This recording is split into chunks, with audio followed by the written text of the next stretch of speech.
안녕하세요. 종목 카운슬러 권미란입니다. 주식 투자가 정말 쉽다고 하시는 분들은 아마 세상에 그리 많지 않으실 것 같아요. 항상 좀 어렵게 느껴질 것 같은데요. 하지만 남들보다 조금 더 리스크를 적게 지면서 좀 더 확실한 방법으로 내 나름대로 요령을 만들어가면서 투자의 대가도 만들어지고 그런 게 아닌가 싶은데요. 항상 그래서 주식 투자는 또 전문가의 조언이 필요한 것 같습니다. 오늘도 카운슬러 세 분 모실게요. 안녕하세요. 네, 안녕하세요. 안녕하십니까. 네, 반갑습니다. 양대 지수가 그래도 좀 반등 분위기를 타고 있습니다. 이권 대리님, 네. 오늘은 이런 질문 드려볼게요. 주식의 매력이 뭘까요? 주식을 사랑하십니까? 주식의 매력이요? 네, 물론 주식을 사랑해야지 제가 이 직업을 계속 이어나가겠죠. 그런 것 같아요, 진짜. 네. 그리고 주식 투자하시는 분들, 증권가에 계시는 분들은 그런 주식에 대한 열정이 남다르신 것 같아요, 다들. 네. 이권 대리님이 생각하는 주식의 매력은 뭘까요? 저는 아시다시피 메리츠종금증권이란 상장 기업에 입사해 있습니다. 그렇기 때문에 제가 메리츠종금증권이 커나간다면 제가 같이 커나갈 수 있는 상황이잖아요. 근데 주식 투자를 하면 내가 이 회사에 입사하지 않고 그 회사의 주식을 보유하기만 하더라도 그 회사와 함께 성장할 수 있거든요. 그렇기 때문에 그게 가장 주식과의 큰 매력이 아닐까 네. 싶습니다. 메리츠 종금증권의 주가를 보면 이권 대리님이 지난 한 해 참 많이 크셨겠다 하는 생각도 듭니다. 상대적으로 또 소외도 느낄 때도 있더라고요. 그러세요? 유한타증권도 마찬가지거든요. 정석철 주임님, 최근에 좀 주춤하긴 하지만 유한타증권의 주가도 지난해 상당했습니다. 주식에 대한 매력 어디에서 느끼세요? 일단 주식에 대한 매력이니까 일단 증권사라는 것 자체가 일단 자본시장의 꽃이잖아요. 그렇죠. 그런데 일단 가장 큰 매력은 알지 못하는 불확실성에 대해서 기대를 해볼 수 있는 기대감 이런 게 있다는 것이 가장 큰 매력이 아닌가 싶습니다. 네. 오늘 하한가 가도 내일 상한가 갈 수 있는 거고요. 내일 상한가 가도 하한가 갈 수 있는 것처럼 남다른 알 수 없는 저희가 예측하지 못하는 것들에 대한 오히려 그런 매력이 더 존재하는 게 아닌가 싶습니다. 진정으로 주식을 즐기시는 그런 자세가 아닐까 싶습니다. 네. 가장 싫어하는 게 불확실성이기도 하지만 그 불확실성 속에서 주가는 또 기대감이 싹트기도 합니다. 강지현 전문가님, 요즘 보면 자산운용 대표라는 분들이나 이런 좀 거물들이 또 책을 보면요. 요즘 나오는 책들을 보면 1% 저금리 시대에는 주식을 안 해선 안 된다. 이런 얘기도 하시거든요. 네. 주식의 매력이 뭘까요? 앞서 다 얘기해 주셨듯이 자산을 늘려간다는 부분은 이제 투자자분들이 가장 매력적으로 생각하시는 부분이고요.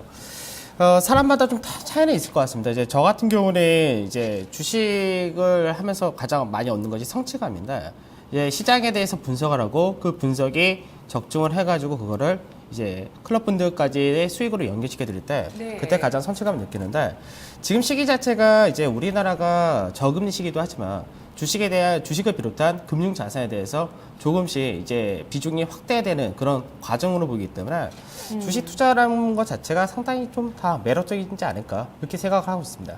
네, 우리나라 분들 사실 부동산 자산에 돈이 많이 있으신데 점점 금융자산 쪽으로 포트폴리오가 이동하는 과정이라는 부분까지 알아봤습니다. 저금리 시대에 어떤 재테크를 해야 할 수밖에 없는 이유가 금리가 낮아질수록 같은 돈을 모으는데 걸리는 시간이 기하급수적으로 늘어난다고 합니다. 금리가 5%대일 때와 1%대일 때 1억을 모으는 그 과정이 길어진다고 얘기를 하더라고요. 좀 적당한 중수익을 추구하는 투자가 필요하다라는 얘기들을 요즘 좀 많이 보게 되는데요. 오늘 시청자분들도 종목 진단 하나하나 해드려야죠. 만나보도록 할게요. 안녕하세요. 안녕하세요. 네, 시청자님 어떤 종목 있으세요? 아모레퍼시티요. 아모레퍼시픽 매수가 비중 얼마시죠? 50%고요. 네. 이제 목표가는 39만 천 원이요. 39만 1,000원에 50%. 예. 예, 비중이십니다. 오늘 주가 대비해서 약간 손실이신데, 매수하신 지 오래되지 않으셨나요? 어제요. 어제 바로 사셨어요. 예. 예, 실적이 어제 나왔죠? 오늘인가요? 오늘 나왔어요. 아, 오늘 나왔군요. 이게 시가 좀, 실적 좀 자세히 알려주시고, 네. 갖고 있어도 괜찮을란가. 네. 또 안 사던 것도 사갖고 불안해서요. 화장품주를 이때까지 매매를 전혀 안 하셨어요? 화장품도 엘리 생활건강을 했거든요. 네. 엘리 생활건강을 네네. 해갖고 한번 팔아먹고 나오고 수익 합리화품을 보셨고요. 예. 어. 째까 보고 나왔는데 또 합리화품을 사갖고 째까 보고 팔아먹는데 이때는 엄청 올라버렸거든요. 한미약품 수익을 놓치시고 예. 아모레퍼시픽에 진입을 하셨습니다. 그런데 뭐 어쨌든 화장품주 투자도 해보셨고 하긴 한데 또 예. 불안감이 있으시네요. 알겠습니다. 그러면 전반적인 전망을 오늘 이 시간 해보도록 하겠습니다. 시청자님. 예, 고맙습니다. 네, 궁금하신 거 중간중간 같이 대화하시면서 물어보시면 됩니다. 오늘 종가 먼저 확인하시죠. 아모레퍼시픽 오늘 주가는 0.51% 하락했습니다. 오늘 실적 발표 나오고 나서 장중에 40만 원대까지 올라갔다가 38만 7천 원에 오늘 주가 마감됐습니다. 이슈 분석부터 아모레퍼시픽 들어보겠습니다. 정석철 주임님 한 줄 평해 주시죠. 네. 일단 현재 주가는 미래의 호황을 좀 반영하고 있다 이렇게 말씀드리겠습니다. 뭐 아모레퍼시픽의 가장 큰 이슈는 이제 뭐 당연히 액면 불안로 인한 거래 정지 이후의 주가 움직임이라고 볼 수 있을 것 같습니다. 금일 이제 오전에 실적을 발표한 아모레퍼시픽이 시장 컨센서스를 넘어서는 1분기 실적을 발표를 했는데 그럼에도 불구하고 금일 주가의 움직임은 뭐 이렇다 할 모습을 보여주지는 못했습니다. 뭐 이슈적인 측면에서 이제 액면 분할로 인해 가지고 뭐 유통 주식수가 증가하고 주가 하락으로 인해 뭐 이제 신규 투자 유입이 좀 가능해질 수 있는 부분이 있는데 그러나 지금까지 보여지는 뭐 액면 분할 이후 외국인과 기관의 양매도가 진행되는 모습을 보고 있는데 뭐 개인적으로는 현재 밸류에 대한 부담이 분명히 존재하지 않을까라는 생각을 좀 하고 있습니다. 뭐 뒤에서 이희건 대리님도 말씀을 하시겠지만 뭐 아모레퍼시픽의 올해 실적 기준 PER이 한 50배 정도 수준이고요. 그다음에 PBR이 9배가 넘는 수준까지 올라가 있습니다. 뭐 이 정도면 이제 과거에 뭐 OCI가 한창 잘 나갈 때의 밸류와 좀 비슷한 수준이 아닌가라는 생각이 드는데 현재 글로벌 이제 화장품 업체들 PER이 한 30배 정도 수준인데 여기에 뭐 시세이도, 로레알, 뭐 록시당 이런 회사들이 다 들어가 있습니다. 과거에 이제 시세이도가 뭐 추가적으로 중국에서 초반에 성장을 할 때 뭐 굉장히 높은 PER을 받았는데 이게 지금 이 높은 PER이 제 생각에는 앞으로의 성장 기대감이 들어가 있는 게 아닌가라는 생각이 들고요. 그렇기 때문에 이제 추가적인 큰 기대감보다는 지금 상황에서 한 시총 25조 정도가 되는 수준에서 한번 수익 실현을 하는 것이 좋지 않을까라는 생각이 들어서 일단 목표가는 한 43만 원 정도로 제시를 해드리고요. 손절가는 한 36만 5천 원 정도로 말씀드리겠습니다. 네. 가까이 가겠습니까? 네? 43만 원까지 가겠습니까? 저도 그거 여쭤보려고 그랬어요. 43만 원까지 가봤냐고요? 네, 지금- 아니요, 간 적 없죠. 아니, 갈 수 있겠냐고. 갈 수 있겠냐고요? 예, 물어보시는데 지금 액면 분할한 이후에 주가가 좀 둔탁하잖아요. 네네, 뭐 맞습니다. 탄력적이진 않잖아요. 그래서 수익을 보실 수 있을지 네. 가능성을 따져본다면 어떨까요?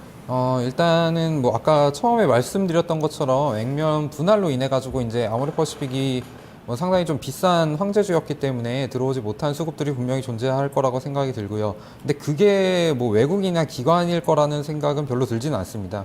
그렇기 때문에 뭐 개인들 수급으로 뭐 해가지고 한번 시총 25조까지는 한번 갈 수 있지 않을까라는 생각을 하고 있는데 이게 아모레퍼시픽이 뭐 예전에는 이제 뭐 2013년 4년도 말이나 할 때는 그때는 PER 30배를 줘야 된다 하는 게 정당하다라는 얘기가 나오면서 주가가 상승을 했는데 현재는 이게 50배까지 올라간 상황입니다.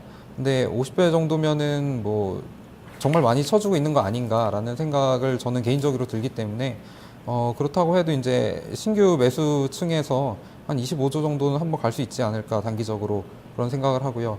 근데 그러나 제가 뭐 주요로 이렇게 보고 있는 이동평균선에서 한 36만 원 정도를 6만 5천 원 정도를 이탈하게 되면은 단기적인 추세는 좀 약화되는 게 아닌가 싶어가지고 손절가로 말씀을 드렸습니다.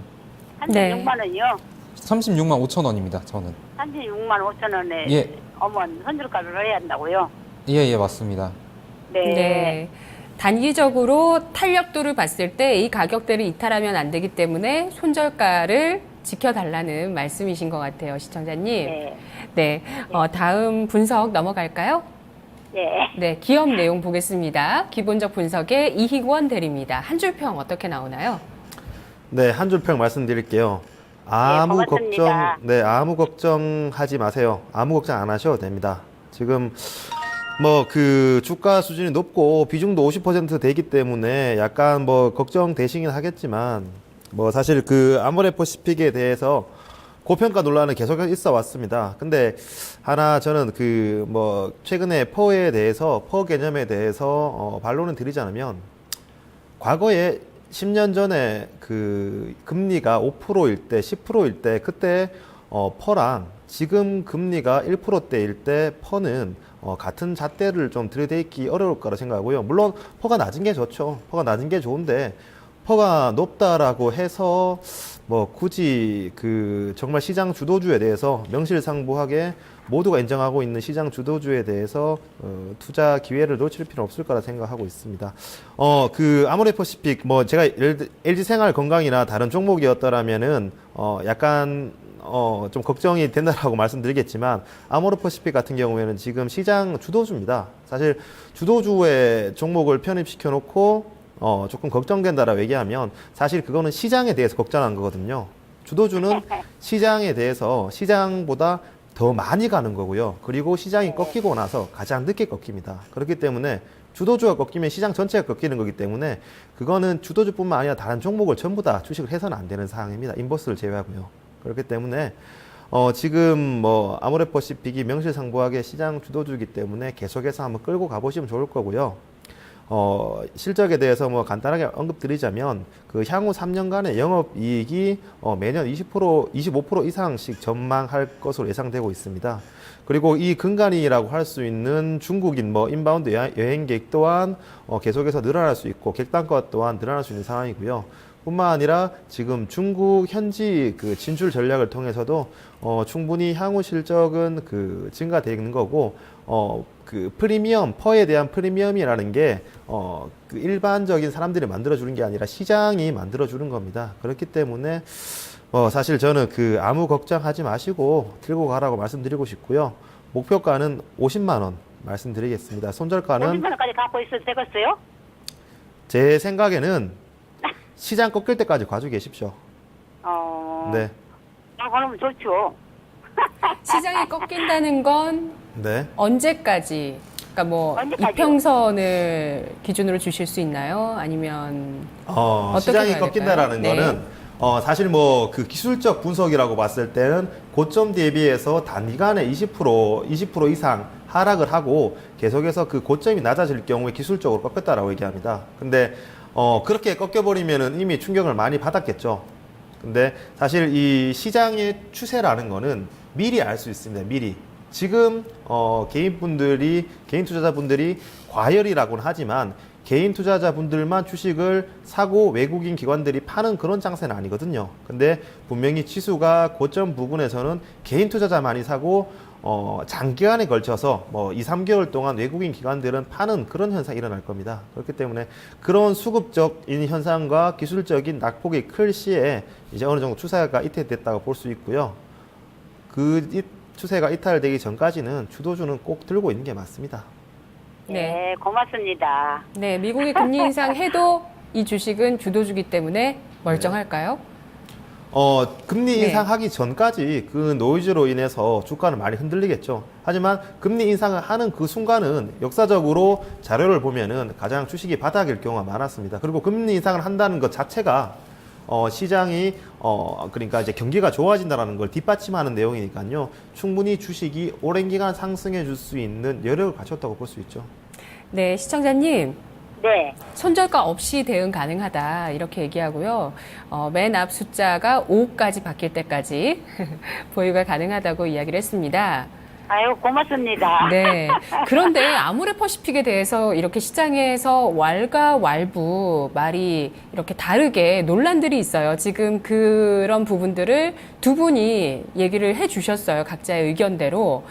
그렇다면 차트 분석에서 또 들어보도록 할게요. 강지현 네. 전문가님, 이 시장의 왈가왈부를 다 고맙습니다. 들은 것 같아요. 차트에서는 어떤 답이 나오나요? 차트에서는 별로 좋은 얘기를 안 해드릴 것 같은데 한마디로 말씀드리자면은 이격 과대가 부담스럽다 이렇게 말씀을 드리고 하겠습니다. 네, 안녕하십니까? 네. 안녕하세요. 지금 지금 앞에서 이제 한 분은 시장의 아모레퍼시픽에 대해서 좀 안 좋은 쪽 얘기하셨고요. 한 분은 굉장히 좋은 쪽 얘기하셨는데, 차트상에서 볼 때는 지금 현재 가장 부담스러운 것이 이격 과대라고 얘기하는데, 이제 보통 이제 주가가 계속해서 신고가를 경신하면서 상승을 계속 보이게 되면요. 시장에서 이제 우리가 보통 이평선이라고 얘기를 하는데, 이 이평선들이 정별로 가면서 계속해서 이격이 벌어지게 됩니다.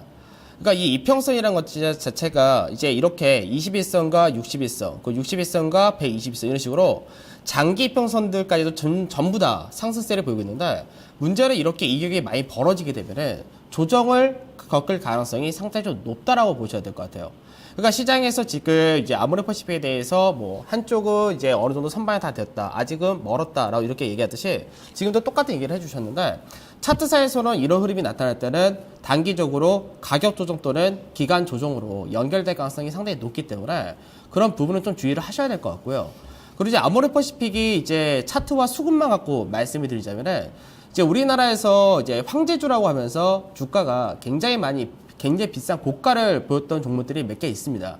예전에 이제 SK텔레콤 같은 경우가 가장 대표적인 케이스인데, 이 액면 분할을 하게 되면요, 사실 그동안은 비싸기 때문에 일반 개인 투자자들이 매매를 잘 안 하다가 이제 액면을 분할하고 나면은 개인 투자자들이 좀 싸다라는 생각이 들기 때문에 들어가는 경우가 좀 있습니다. 그래서 오히려 액면 분할하고 난 다음에 주가가 강세를 띠기보다는 조정을 보일 가능성이 상당히 많거든요. 그래서 차트상에서 볼 때는 이격 가다가 나타난 부분 좀 부담스럽다라고 말씀을 드리고요. 그 전체적으로 차트를 좀 보면서 설명을 해드리도록 하겠습니다. 네. 지금 보게 되면은 지금 우선은 아모레퍼시픽 같은 경우는 추세 자체가 지금 다 맞물려 있습니다. 그러니까 앞전에 이제 계속해서 상승 추세를 보였기 때문에 고점 추세 자리대를 이번에 앞전에 액면 분할하기 전에 돌파가 나왔던 그런 흐름이 있었고요. 그 다음에 단기적으로 올해 저점 대비해서 상승 추세도 역시 지금 아직까지는 유지가 되고 있는데, 이 추세 자리대가 지금 맞물려 있는 상태로 들어왔습니다. 그러면은 이 자리대를 깨지 않고요. 그러니까 지금 뭐 37만 정도 될 텐데, 37만 원 가격대를 깨지 않고 나서 지지가 되고 윗자리로 간다면은 좋은데, 만약 37만 원 가격대를 이탈하게 되면은 이격이 크고 그리고 중요 추세 자리대를 이탈하기 때문에 그때는 조정이 본격적으로 한번 나타날 수 있습니다. 가격 조정 자체가 크게 나타나지 않는다 하더라도 기간 조정까지도 같이 연결될 수 있기 때문에 현재 차트상에서는 약간은 좀 주의를 하셔야 되는 그런 차트이고요. 그리고 우선은 지금 이번에 액면 분할을 하면서 이 40만 원 가격대에서 지금 현재 매물이 좀 단기적으로 좀 쌓여 있습니다. 그러니까 이 자리대가 지금 오늘도 실적은 호실적을 발표했지만 이 40만 원 가격대를 넘지 못했던 가장 큰 이유가 단기적으로 쌓인 매물을 아직까지 처리를 못하고 있거든요. 그렇기 때문에 저는 이 종목에 대해서 우선은 뭐 좋다 나쁘다 주도주다 아니다 떠나서 단기적으로는 이 종목을 비중을 많이 갖고 계시고, 사신 가격대 자체가 지금 뭐 싸게 사시거나 그런 건 아니기 때문에 저는 이제 이 종목은 40만 원 자리대 정도에서 그냥 매도하시라고 말씀을 드리고요. 중요한 가격대가 아까 추세를 잡아드렸지만 37만 원 자리대를 이탈하게 되면은 그때는 추세를 이탈하기 때문에 손절을 37만 원으로 말씀을 드리도록 하겠습니다. 그러면 그 가격대면 팔아야 됩니까? 네, 전 파신 쪽으로 말씀드리겠습니다. 그리고 얼마 요랑 갖고 있으면 되겠습니까? 우선은 뭐 당장 내일이라도 40만 원에 나올 수도 있는데, 전 뭐 당장 내일이라도 나온다면 매도를 말씀드리고, 그 37만 원 가격대도 마찬가지로 깨지면은 매도하시는 거. 언제 당장 내일이 될 수도 있고 뭐 가까운 시일이 될 수도 있겠죠. 약간 네. 37만 원 안 깨야 되겠구만. 예, 37만 원이 현재는 가장 중요합니다.